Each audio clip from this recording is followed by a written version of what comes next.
అయ్యో, నీ వల్ల కాకపోతే గమ్మునుండ్రా. కేదార్, యువరాజ్ చేతికి దెబ్బ గట్టిగా తగిలినట్టుంది. నువ్వు మాధురికి అన్నయ్యవే కాబట్టి నువ్వు కాళ్ళు కడగచ్చు. అవసరం లేదు. మా చెల్లికి నేను ఒక్కడే అన్నయ్యని, మా బావకి ఒక్కడనే బామ్మర్తిని. అసలు వీడెవడం మా బావగారి కాళ్ళు కడగడానికి? ఇది పంతాలకు పోయే సమయం కాదు యువరాజ్.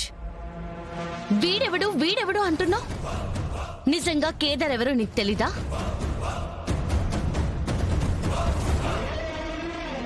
ఇది గొడవ పడే సమయం కాదు, బంధుత్వాలు ఏర్పరచుకునే సమయం. అయినా ఎవరే పని చేయాలో ఆ దేవుడే నిర్ణయిస్తాడు. నీకు బావగారి కాళ్ళు కడిగి రాత రాయలేదు కాబట్టి ఇంతవరకు బావున్న చేతులు ఇప్పుడు గాయపడ్డాయి. నువ్వు చేయలేకపోవడంతోనే కేదార్ చేయడానికి ముందుకొచ్చాడు. కానీ నిన్ను చేయకుండా ఆపైతే ముందుకు రాలేదు కదా. టైం అవుతుంది యువరాజ్, జరగాల్సిన పని చూద్దాం. కేదార్, రారా పోడా రా.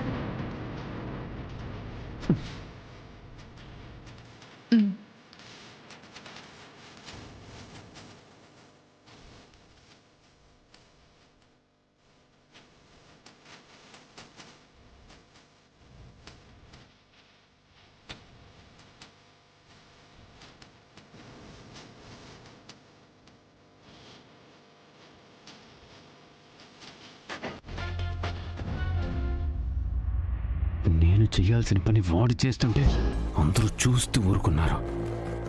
నా గుండె మండిపోతుందమ్మా. వాడిని ఏదో ఒకటి చెయ్యాలి. ఇప్పుడు కాదురా పోడా, మాదిరి పెళ్ళైపోని తర్వాత యోచన చేద్దాము. రండి, పదండి లోపలికి వెళ్దాం. రా బాబు. కేదార్ రా. రారా.